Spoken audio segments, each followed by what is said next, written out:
This simply cannot continue.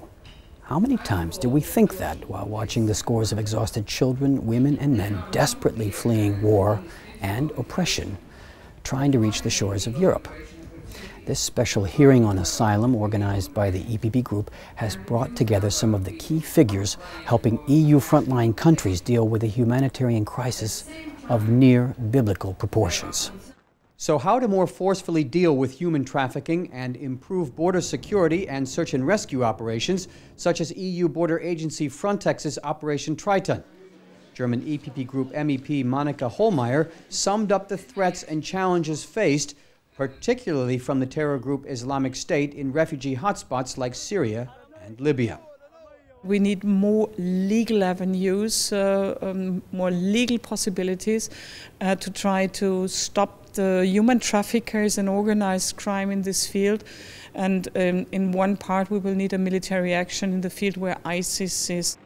Immigration officials estimate that several 100,000 migrants attempt to flee to the EU by sea each year. Last year, the UN estimated almost 3,500 men, women, and children drowned in the Mediterranean, many of them Syrians or Eritreans. Defying the odds, though, they still keep coming all across the Mediterranean, from Spain right across to Italy and Greece. Border security and anti-trafficking measures account for a good part of the EU's current internal and external security funding. The European asylum system has been under pressure for a very long time, and we have always viewed asylum and migration as requiring a strong European holistic response. We would like solidarity to be implemented properly.